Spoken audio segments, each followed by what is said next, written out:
Ini adalah bukti penyiksaan baterai Poco X3 Pro. Maafkan saya, Poco. Yo guys, balik lagi sama Fendi, si cupu-cupu. Sesuai dengan permintaan paduka sekalian, ini dia hamba sajikan video siksa baterai Poco X3 Pro. Tapi sebelumnya boleh dibantu like dulu ya paduka sekalian. Dan di video kali ini kayak biasa gue bakal ngelakuin charging test, habis itu konsumsi baterainya. Dan di tengah-tengah gue bakal kasih kalian bonus nih, yaitu touch test. Gimana, seru kan? Oh ya, sebelumnya gue mau kasih tahu kalau gue nggak bisa langsung samping-sampingan aduin sama Poco X3 NFC-nya ya. Karena HP itu kan gue udah pakai lumayan lama. Jadi udah pasti terjadi penurunan kualitas, jadi nggak terlalu valid gitu. Udah. Gue nggak bakal banyak ngomong lagi, langsung aja kita cus ke kontennya. Untuk tes pertama, gue bakal ngakuin charging test dari 1% ke 100%. Gue mulai di jam 8.48, dan dalam 30 menit udah keisi 47%, dan 60 menit itu 89%. Akhirnya ke 100% dalam waktu 73 menit. Menurut gue cukup oke ya, apalagi ini baterai kan 5160 mAh dengan chargerannya yang 33 watt. Dan saatnya kita ke tes konsumsi baterainya. Di sini gue bakal ngelakuin streaming YouTube. Gue set brightness auto atau di sekitaran 50%-an kali ya. Volume juga 50%. Refresh rate-nya gue set 120 Hz dan koneksi pakai WiFi. Jadi langsung aja gue mulai jalanin playlist kaula muda masa kini, yaitu playlist Singapura Vlog YouTuber Cupu. Dijamin kalian bakal kangen Singapura lagi deh. Nggak percaya? Coba sendiri ya. Oh ya, resolusi YouTube-nya itu gue pakai yang auto, yaitu di 480p. Gue mulai di jam 12.25 dengan kondisi baterai 100%. Dan sejam kemudian gue cek kondisi baterainya itu ada di level 94%. Dan akhirnya sekitar 2 jaman baterainya berkurang 12% di 88%. Habis itu wifi-nya gue matiin, jadi murni tes selanjutnya pakai data seluler. Di sini gue coba tes idle, di mana HP-nya nggak gue apa-apain ya, jadi bener-bener didiemin aja. Gue diemin selama 1 jam dan baterainya nggak berkurang sama sekali loh, masih di 88%.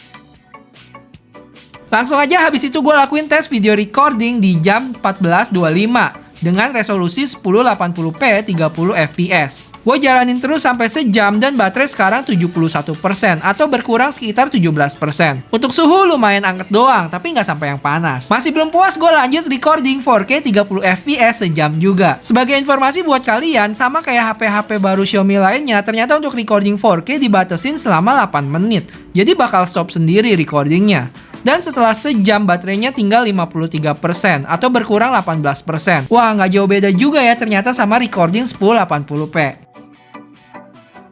Gue istirahatin sekitar 10 menitan, habis itu langsung sikat gaming PUBG. Gue main dengan settingan Smooth Extreme di sini, dan gue campur main antara Classic dan Deathmatch. Dan kayak yang udah gue bilang di video sebelumnya, pengalaman main gamenya sih oke ya. Nggak berasa ada frame drop dan gyronya juga cukup responsif. Gue main sekitar sejam, baterai berkurang dari 53% ke 36%, atau berkurang sekitar 17%.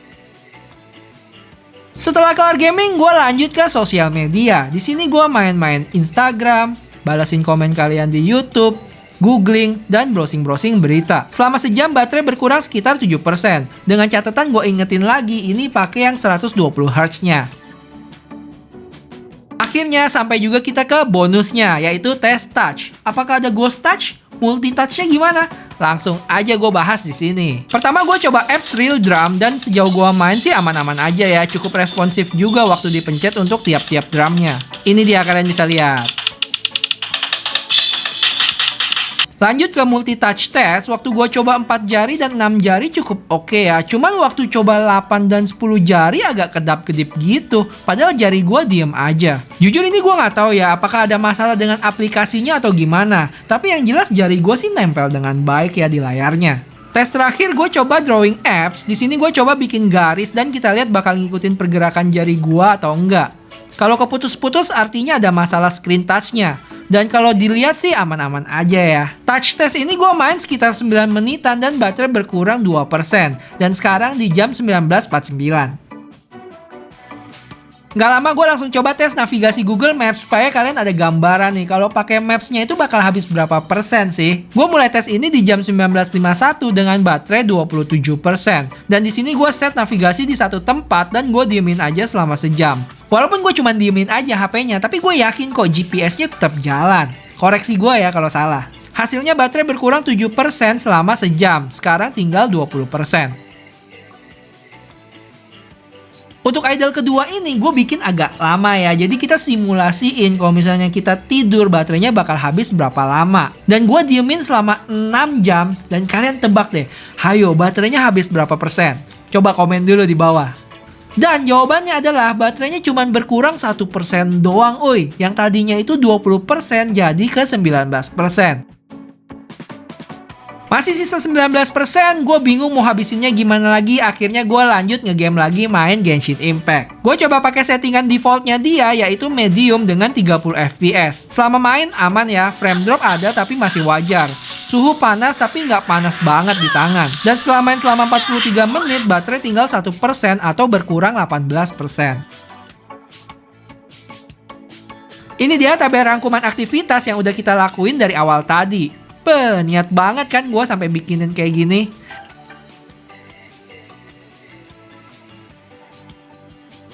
Kalau dilihat secara data dan gue bandingin sama hasil siksa baterai di Poco X3 NFC gue dulu, terjadi peningkatan ya untuk versi Pro-nya ini.